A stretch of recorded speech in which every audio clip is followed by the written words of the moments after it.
नमस्कार, आप देख रहे हैं मोबाइल न्यूज 24। मैं हूं नीरज कुमार। आज हम फिर से हाजिर हुए हैं हरियाणा विधानसभा चुनाव के विश्लेषण को लेकर।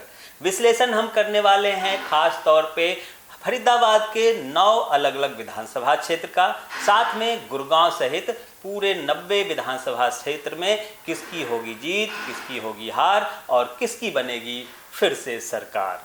बने रहिए हमारे साथ, अंत तक इस वीडियो को आप जरूर देखिए। हमारे साथ एक्सपर्ट के तौर पर आरसी चौधरी साहब हैं।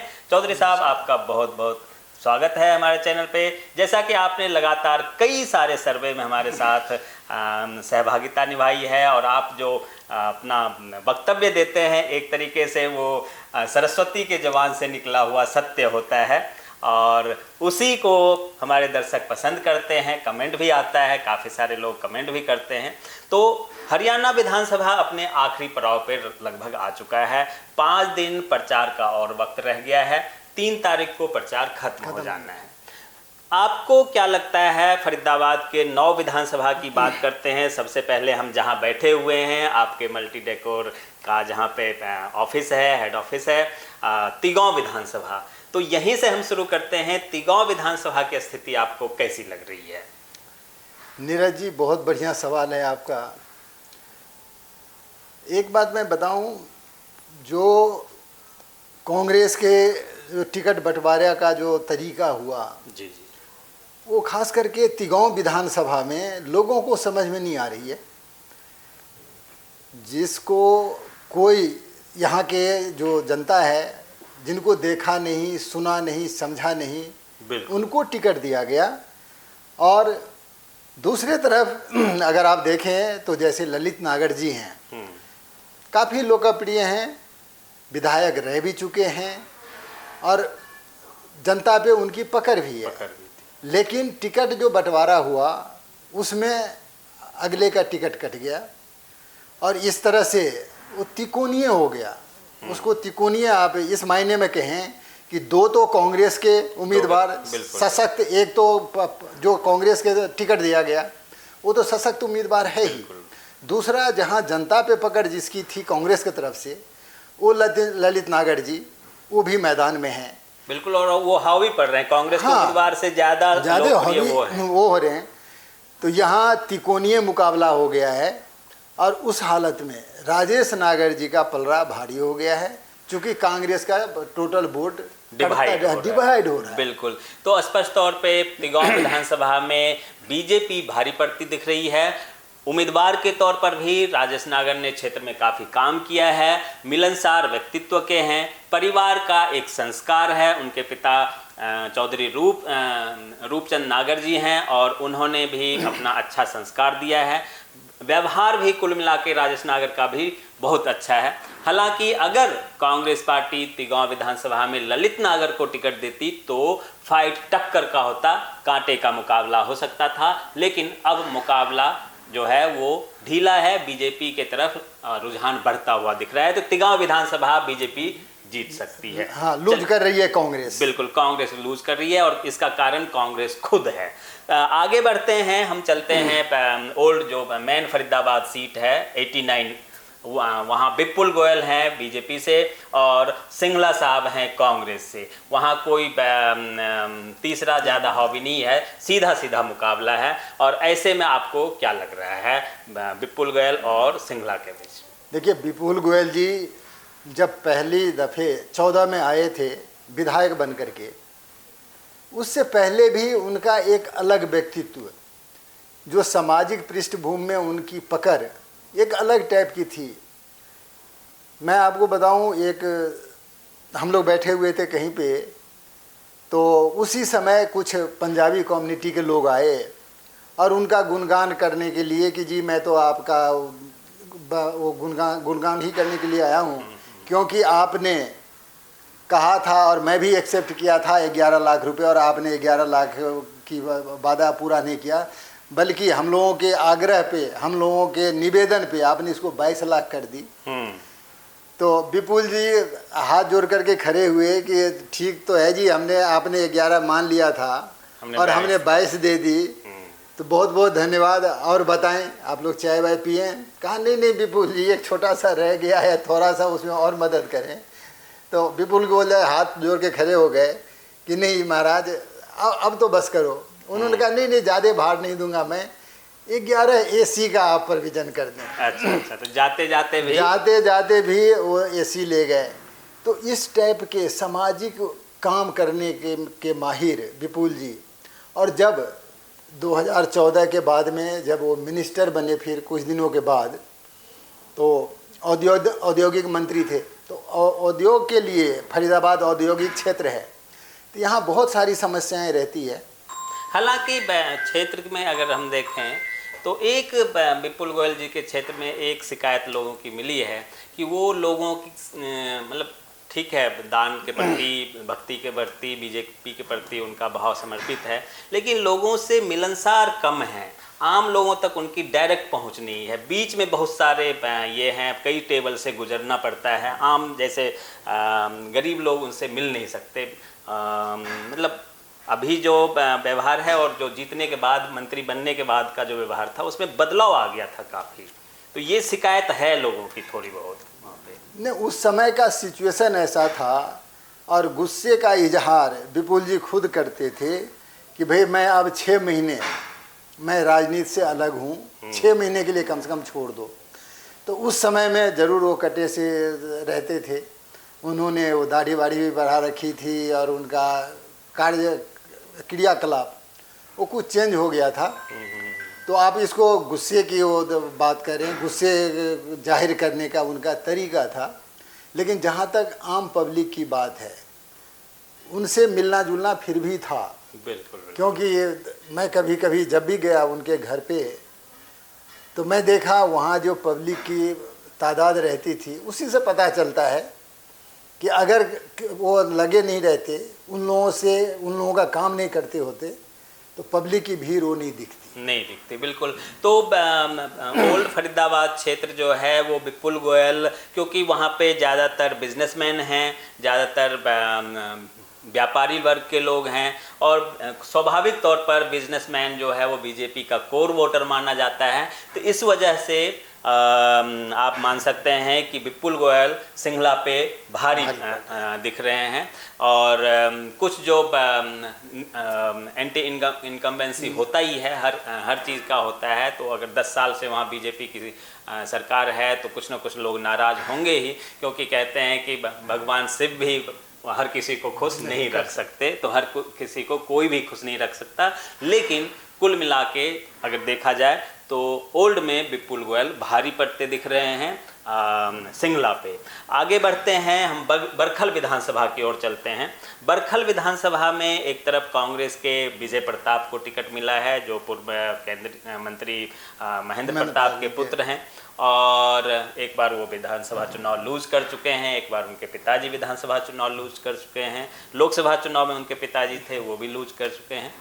लेकिन उनके लिए प्लस पॉइंट ये है कि बीजेपी ने अपने पुराने उम्मीदवार, पुराने विधायक जो 2 बार की विधायक रह चुकी थी हैं सीमा तिरखा जी, उनका टिकट काट के और धनेश अदलखा को टिकट दे दिया है।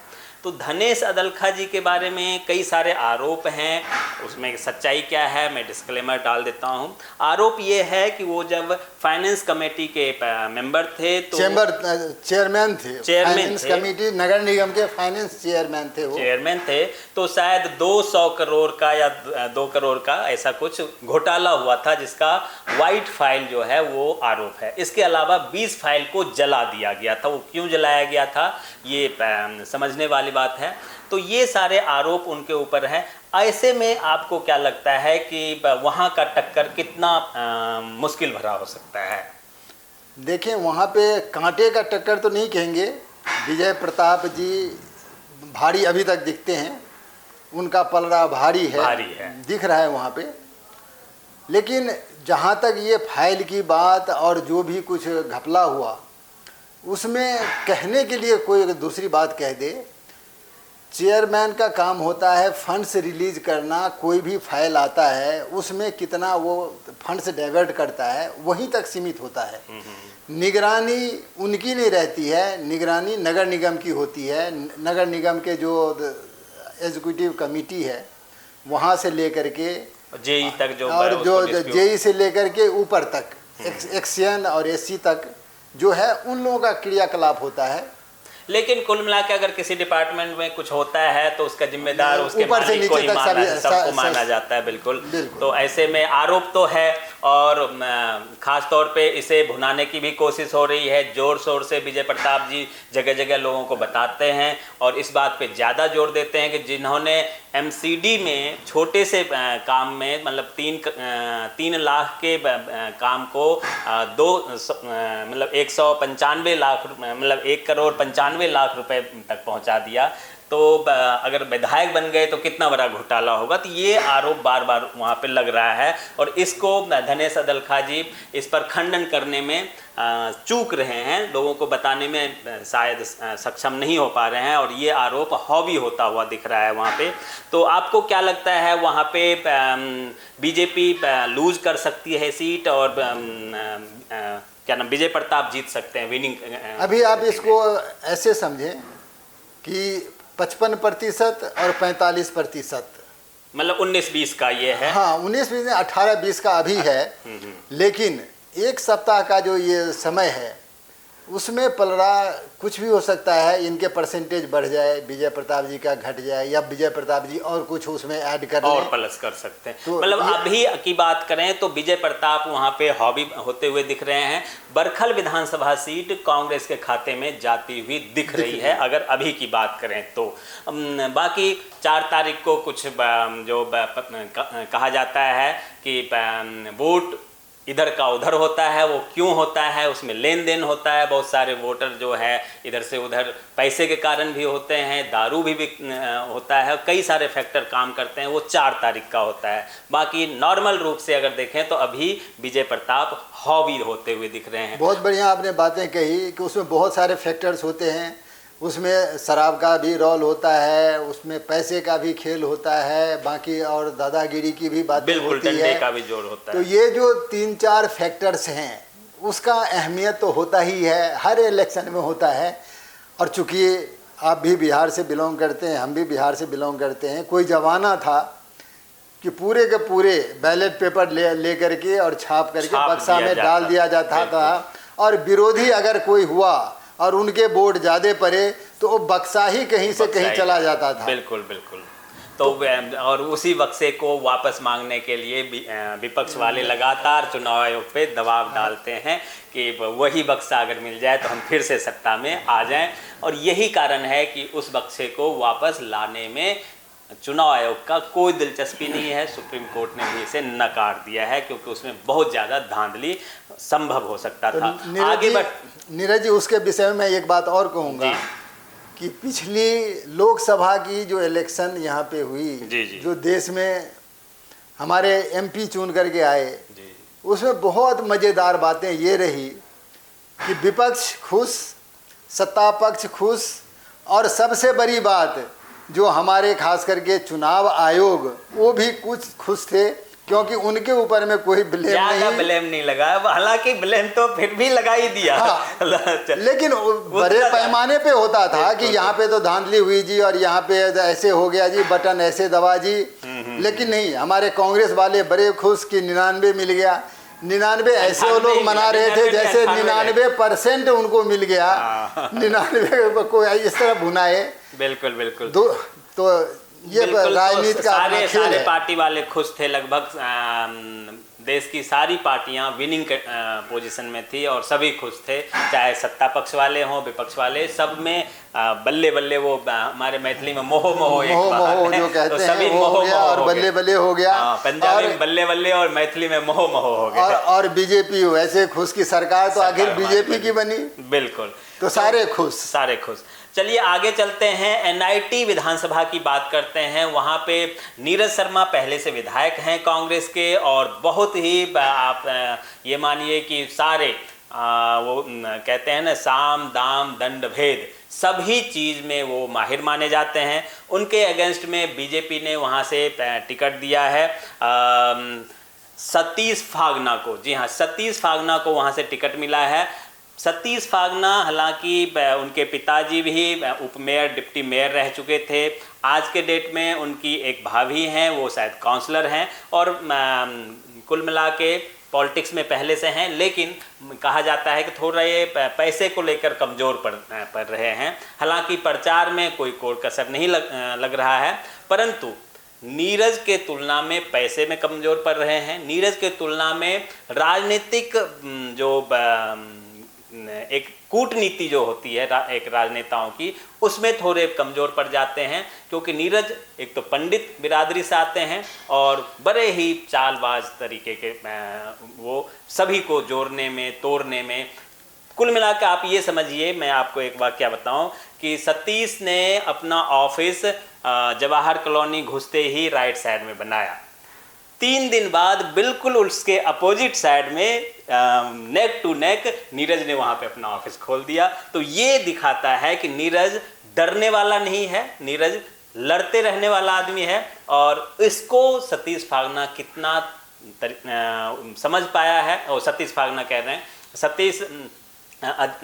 सतीश फागना कितना इस बात को समझ पाया है, ये देखने वाली बात होगी। उसका तोड़ निकाल पाया है कि नहीं, ये देखने वाली बात होगी। और क्योंकि वहाँ से भाजपा के एक जो पहले पुराने उम्मीदवार थे वो भी कैंडिडेट हैं, और आप बागी मान सकते हैं, हालांकि वो पहले विधायक रह चुके हैं वहाँ से, नागेंद्र भराना वो वहाँ से कैंडिडेट है। तो जो स्थिति यहाँ पे तिगांव विधानसभा में कांग्रेस के लिए है, वही स्थिति एनआईटी में बीजेपी के लिए बनती हुई दिख रही है।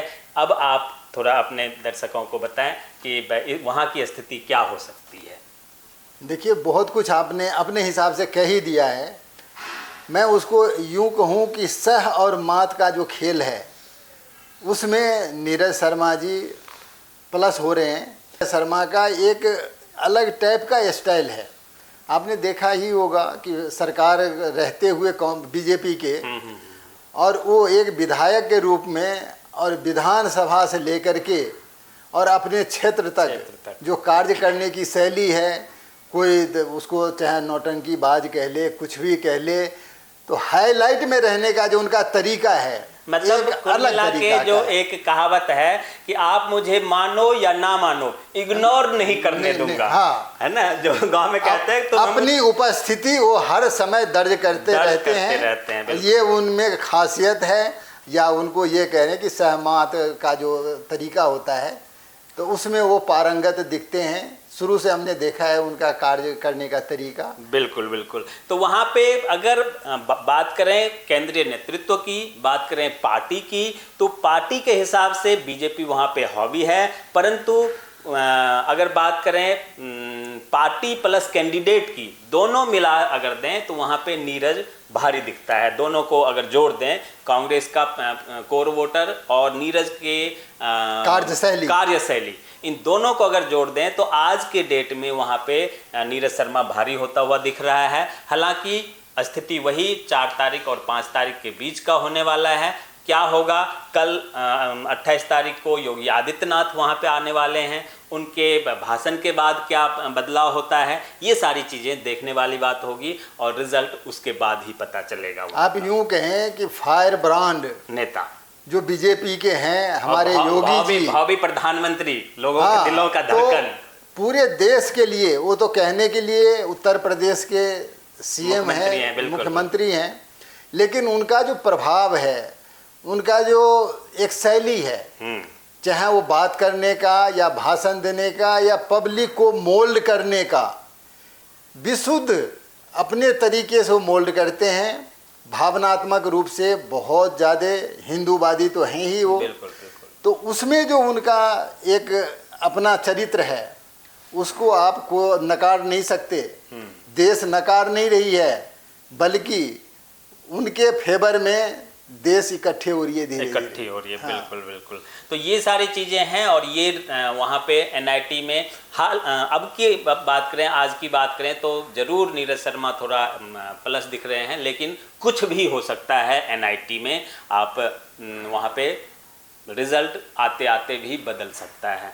एनआईटी से हम चलते हैं बल्लभगढ़ की तरफ। बल्लभगढ़ से शायद मूलचंद शर्मा जी हैं, और कांग्रेस ने है, और वहाँ से कांग्रेस की बागी उम्मीदवार शारदा राठौर ने अपना नामांकन कर दिया है विरोध में, और वहाँ से पराग शर्मा को कांग्रेस ने टिकट दिया, इसलिए शारदा राठौर नाराज हो गई। तो आप बता रहे थे कि स्वाभाविक है कि जहाँ पे तिकोना मुकाबला है, मैं पुनः वही कहूँगा कि 3 तिकारा काम बिगाड़ा ये कांग्रेस के लिए है, और खुशियाँ बीजेपी मना रही है कि भाई ये आपस में लड़े, इनके वोट कटे और हम अपना निकाल के ले जाएं। और सिचुएशन भी यही कहता है, दिखता भी है रिजल्ट इसी तरह से कि यहाँ से मूलचंद शर्मा जी निकाल लेंगे, आसानी से निकाल सकते हैं। तीसरी बार, जो बहुत बड़ी बात होगी अगर तीसरी बार निकाल के ले आते हैं तो। बिल्कुल।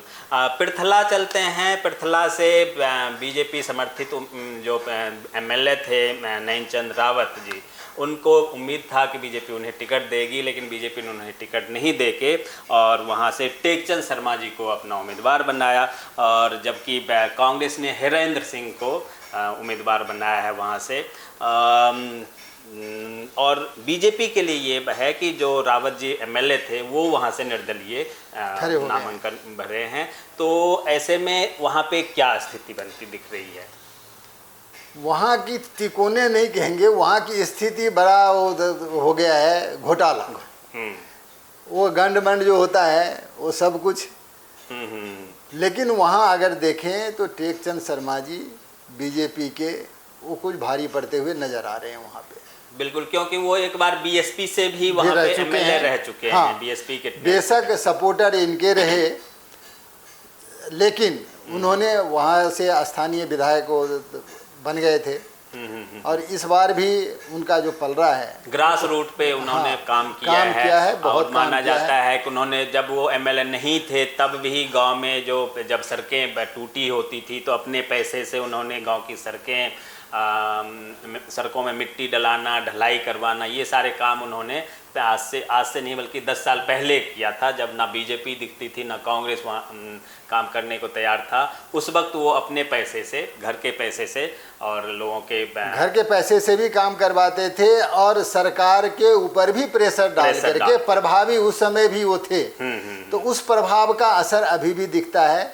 तो उम्मीद है कि ये निकाल के ले जाएंगे। और क्योंकि खास वजह ये है कि उत्तर प्रदेश से सटा हुआ विधानसभा है, और उत्तर प्रदेश में योगी जी का जिस प्रकार से प्रभाव है कि उधर से इधर के लोगों में मैसेज जाता है कि उत्तर प्रदेश का शासन, उत्तर प्रदेश का प्रशासन जिस प्रकार से है, उसका फायदा भी टेकचंद शर्मा जी बल्कि ये कहें कि जो हवा यूपी से बहती है हरियाणा के तरफ, पूर्वा हवा जब चलती है, जब पूर्वैया हवा निकलती है वहाँ से, तो उसका प्रभाव उस क्षेत्र के आसपास बिल्कुल वो पड़ती है, और यही वजह है कि उसका असर दिखेगा। तो वहाँ पे हालांकि बागी नहीं कह सकते हैं, क्योंकि वो पहले भी निर्दलीय चुनाव जीत के गए थे नैनचंद रावत। बहुत सारे लोग कहते हैं कि बीजेपी के बागी हैं इसलिए बीजेपी को नुकसान हो सकता है, लेकिन ऐसे लोगों के लिए मैं ध्यान दिला दूं कि नैनचंद रावत बीजेपी के एमएलए नहीं थे, बाद में वो बीजेपी को सपोर्ट उन्होंने जरूर किया था, चुनाव उन्होंने निर्दलीय ही जीता था। तो कुल मिला के बीजेपी का बागी नहीं कह सकते हैं। बीजेपी के कैंडिडेट अलग हैं, कांग्रेस के कैंडिडेट अलग हैं, और नैनचंद रावत जी जो पहले एमएलए थे उन्होंने भी अपना पर्चा एक बार फिर से निर्दलीय तौर पे वहाँ भरा है, और इसका हो सकता है कांटे की टक्कर, त्रिकोणीय मुकाबला जरूर है, लेकिन कहीं ना कहीं टेकचंद शर्मा हावी होते हुए वहाँ दिख रहे हैं। तो आगे चलते हैं, पलवल की बात करते हैं। पलवल विधानसभा में कांग्रेस ने करण दलाल, जो कि माना जाता है हुड्डा साहब के रिलेटिव हैं, शायद समधी हैं, और उन्होंने लोकसभा चुनाव के लिए भी अपना टिकट मांगा था, लेकिन लोकसभा में टिकट उनको नहीं मिला था। बीजेपी ने वहाँ पे हरेंद्र सिंह को टिकट दिया है। अब देखने वाली बात होगी कि वहाँ पे स्थिति क्या बनती है। पैसे की बात करें तो करण दलाल काफ़ी पैसे वाले माने जाते हैं। अगर मुकाबला होता है पैसे से तो हरेंद्र सिंह जो है वो नहीं टिकेंगे, परंतु बीजेपी का जनाधार को अगर देखें तो उस हिसाब से वहाँ पे बीजेपी ने काम किया है। मैं लोकसभा चुनाव के दौरान उस क्षेत्र में काफ़ी मैं घूमा था, गांव के लोगों से भी बातचीत किया था मैंने, तो लोगों ने कहा था कि ये अभी जो बीजेपी ने काम कराया है जिस सड़क पे आपकी गाड़ी चल रही है, अगर आप 5 साल पहले जब यहाँ पे कांग्रेस की सरकार थी, 10 साल पहले आप इस सड़क पे गाड़ी लेके नहीं आ सकते थे। तो ये सारी बातें वहाँ पे होती थी। लेकिन आप ज़्यादा बेहतर बताएंगे कि उस पलवल की क्या स्थिति है। देखिए, आपने सही कहा, 10 साल में जो विकास हुआ है वो काबिले तारीफ़ है। लेकिन जहाँ ये बीजेपी वाले को ये संपूर्ण डाटा बना करके पब्लिक के सामने लाना चाहिए, वो बीजेपी सामने नहीं ला पा रही है। क्यों नहीं ले पा रही है, वो मेरे समझ में बातें नहीं आ रही है। विकास तो ऐसा हुआ है कि अभी जैसे आप देखें, ये 2 नेशनल हाईवे है। मूलचंद शर्मा जी ने 210 करोड़ का वो अभी वो इसको एलिवेटेड रोड के हैं, एलिवेटेड रोड बन रहा है जो पूरे मार्केट के ऊपर से वो गुजरेगा रोड। और अगर इस हाईवे से अगर आप उस हाईवे पे जाएं, सिरसा सूरी मार्ग पे, तो आप 2 मिनट में इस हाईवे से उस हाईवे पे चले जा सकते हैं। बिल्कुल। तो फंड्स लाने में तो वैसे मूलचंद जी काफ़ी तेज रहे, लेकिन विकास ओवरऑल हरियाणा की बात करें तो विकास काफ़ी हुआ है। लेकिन बीजेपी के सरकार में जो चेंज हुआ, खट्टर साहब को हटा करके सैनी साहब को लाया गया। सैनी साहब खट्टर साहब के किए हुए काम को उतना हाईलाइट नहीं कर पा रहे हैं। क्यों नहीं कर पा रहे हैं ये कहना मेरे बस की बात नहीं है। मुश्किल लग रहा है कि ये क्यों नहीं हाईलाइट कर पा रहे हैं। बिल्कुल बिल्कुल। तो ये हो गया। अब हम बात कर लेते हैं नूह जहाँ पे आज से 2 साल पहले आपको याद होगा कि नूह में शिवरात्रि के मौके पर एक बहुत बड़ा जुलूस हुआ था। पिछले साल की बात है ये जी, और काफ़ी हंगामा हुआ था और वहाँ पे दंगा भी भड़क गया था, जिसको शांत करने में काफ़ी मशक्क़त करनी पड़ी थी। बाद में बीएचपी जो है विश्व हिंदू परिषद के लोग खुद आए थे और कलश यात्रा निकाला था दोबारा से। इस बार वहाँ से बीजेपी ने अपना उम्मीदवार बनाया है संजय सिंह को, और आफ्ताब आलम को कांग्रेस ने दिया है टिकट, बसपा ने ताहिर हुसैन को दिया है, और बीरेंद्र सिंह हैं जो कि जजपा और असपा का गठबंधन से हैं, और भी आम आदमी पार्टी वगैरह भी है। तो वहाँ पे कांग्रेस कह रही है कि बीजेपी पोलराइजेशन कर रही है, उस मुद्दे को उठा रही है। और हालांकि वहाँ पे मुस्लिम वोट बैंक जो है वो काफ़ी है। ऐसे में आप क्या मानेंगे कि वहाँ की स्थिति क्या हो सकती है? आप एक बात देखें, चाहे नेशनल लेवल पे या स्टेट लेवल पे जी, अगर वोट देने की बात आती है तो बीजेपी के एकदम विरुद्ध आप वो मुसलमानों को देखेंगे तो ये जो कम्युनिटी है ये 2 घरे में बांट दिया गया है, कांग्रेस वाले और दूसरे जो बीएसपी ने टिकट दिया है। तो ये वोट को जो बंटवारा होगा वहाँ पे, तो उसमें फ़ायदा दिखता है कि बीजेपी वाले को फ़ायदा होगा इससे। लेकिन जजपा पे के भी उम्मीदवार वहाँ पे हैं, तो वहाँ तिकोनीय नहीं 4 कोण का मुकाबला हो गया है। और जो भी घटना पिछले साल घटित हुआ उसके लिए ये नेशनल ही नहीं इंटरनेशनल ये घटना को दिखाया गया, दर्शाया गया, और हुआ भी था इसी तरह से। तो उसका प्रभाव जो बाकी समाज है उसके ऊपर भी पड़ा है। तो बीजेपी के लिए जो फायदा है कि एकजुटता काम आ सकता है। हालांकि बीजेपी वहां से कभी आज तक जीत नहीं पाई है, और परंतु अगर एकजुटता आती है, और अगर जैसे कि योगी जी कहते हैं, योगी जी ने पीछे कहा था कि बटोगे तो कटोगे और एक रहोगे तो नेक रहोगे, तो इस मैसेज को अगर वहाँ के लोग समझ पाते हैं तो इसका फायदा मिल सकता है वहाँ पे। यही आप कहना चाहेंगे? बिल्कुल।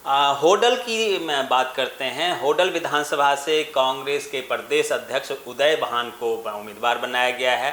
वहीं बीजेपी ने जगदीश नायर का टिकट काट के हरेंद्र सिंह राम रतन को टिकट दिया है, और जेजेपी ने जो वहां के बीजेपी से विधायक थे जगदीश नायर, उनको मैदान में उतारा है वहां पे।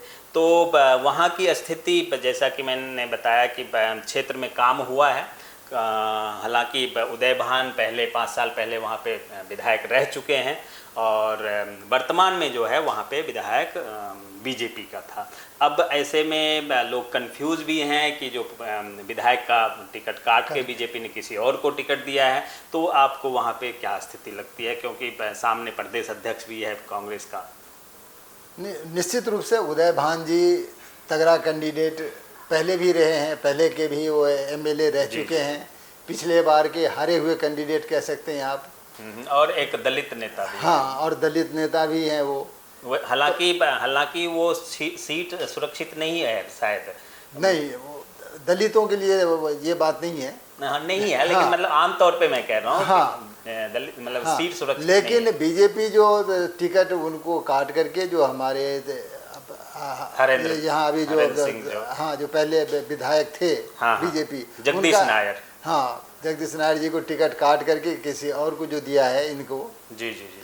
तो ये गोलमोल जो हो गया है, इसलिए जनता कंफ्यूज है कि भाई ऐसे क्यों, अगर आपने ज़्यादा काम किया तो विधायक क्यों बदला। बिल्कुल, विधायक क्यों बदला। तो ये बड़ा गड़बड़ सिचुएशन हो गया है। 2-3 बार अगर बदलते हैं तो लगता है कि अगर किसी ने 2 बार कोई लगातार एमएलए रह चुका है या 3 बार लगातार, तो उसका अगर काट देता है तो आदमी समझता है ठीक है भाई, हर किसी को दूसरे को मौका मिलना चाहिए। लेकिन अगर एक बार में ही आप टिकट काट देते हैं तो कहीं ना कहीं लोगों में, समाज में, मतदाता में एक कन्फ्यूजन जाता है कि आखिर ऐसा क्या हुआ कि एक बार में ही उसे बदल दिया गया। तो ये कन्फ्यूजन का शायद वहाँ पे कांग्रेस को फायदा मिल सकता है। हालांकि जो बीजेपी के फायर ब्रांड नेता हैं, चाहे योगी आदित्यनाथ हैं, चाहे और भी जो लीडर हैं, वो सब वहाँ पे जा रहे हैं। तो इससे देखने वाली बात होगी कि माहौल क्या बदलता है।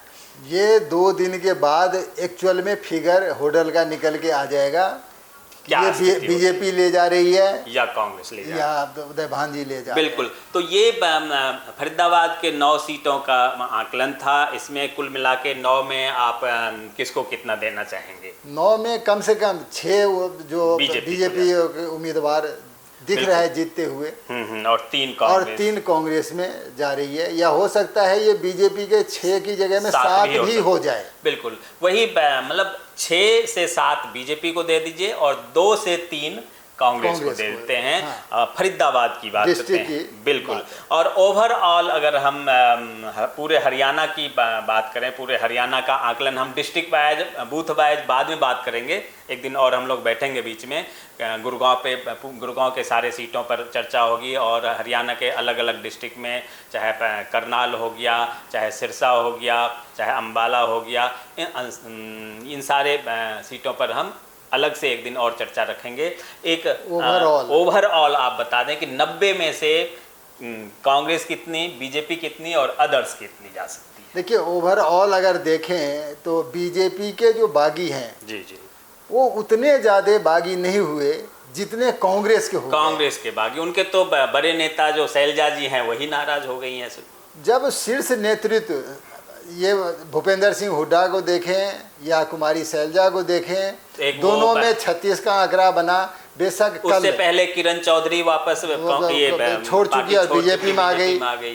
तो ये बेशक उसको एक वो करने की कोशिश, लिपापोती करने की हम ये राहुल गांधी ने किया। कल वो लेकर के गए शैलजा को, और हालांकि दोनों अगल बगल नहीं बैठे फिर भी तो वो कोशिश की गई है।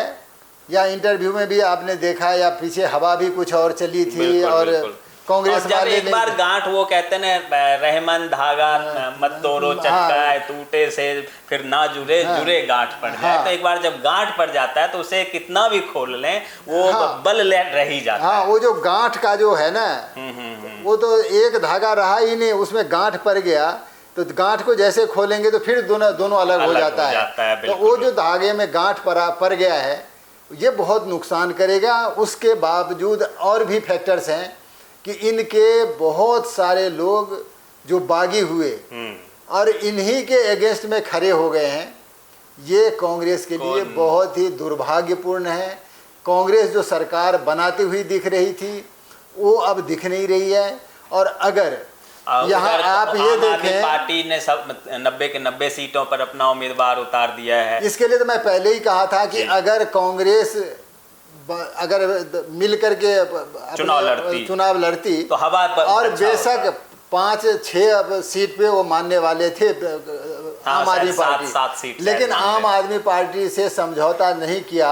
वो इसलिए नहीं किया गया कि यहाँ के जो नेतृत्व है, हुड्डा साहब देख रहे थे कि भाई इस बार तो हमारी सरकार बनी रही है, बिल्कुल इस मुगालते में ये गठबंधन नहीं बना और जिसका नतीजा ये हुआ कि ये अलग से आम आदमी पार्टी ने 90 सीट पे उन्होंने कैंडिडेट खड़ा कर दिया है। और आम आदमी अगर किसी का वोट काटता है तो केवल कांग्रेस का ही, बिल्कुल सभी, अगर चाचा भतीजा की बात करें जेजेपी और इनेलो, वो तो भी कांग्रेस का ही वोट काटेंगे। बस जाटों का नेता माने जाते तो इस तरह अगर आप देखें कि अगर 38 या 39 या 40 तक अगर कांग्रेस ले जाती है तब भी सरकार नहीं बना पाएगी। अगर 35 बीजेपी का आ गया तो वो सरकार बनाते हुए दिखती है। उसमें जजपा और फिर ये जो आदर्श हैं तो किंग मेकर वो बन करके ये उभरने वाले हैं। और वो आपको दिखेगा इस इलेक्शन के बाद में कि किंग मेकर और कोई हो गए और कांग्रेस और बीजेपी साइड हो गए। और जिस तरह से दुष्यंत चौटाला पिछली बार उप मुख्यमंत्री बने थे, ऐसे कोई और उप मुख्यमंत्री बन ऐसे ही इस बार दिखता है कि इस बार फिर पुनः दो उप मुख्यमंत्री बन जाएंगे। और ये सिचुएशन जो कांग्रेस के तरफ जाता हुआ दिख रहा था वो कुछ बदलता हुआ माहौल बन रहा है। तो ये कुल मिला के जो हवा कांग्रेस की आज से 15-20 दिन पहले हरियाणा में चल रही थी कि कांग्रेस एक तरफा जीत की तरफ बढ़ती हुई दिख रही थी, अब वो स्थिति नहीं है। आज की अगर बात करें तो आज स्थिति ये बन रही है कि 35 से 40 सीट बीजेपी जीतती हुई दिख रही है और 38 से 44 सीट कांग्रेस जीतती हुई दिख रही है और अदर्स के खाते में 8 से 10 सीटें जाती हुई दिख रही है। ऐसे में अगर कांग्रेस 40-42 सीटें जीत भी जाती है, 45 सीटें भी जीत जाती है, तब भी कांग्रेस की सरकार बनते बनते बिगड़ जाएगी। 6 महीने चलती है, साल भर चलती है, ये देखने वाली बात होगी। लेकिन बीजेपी की अगर सरकार जोड़ तोड़ करके बनती है तो आगे बनी हुई रह सकती है। यही आकलन निकल के आया है। आप तमाम दर्शकों का बहुत बहुत धन्यवाद। आपका भी बहुत बहुत धन्यवाद चौधरी साहब।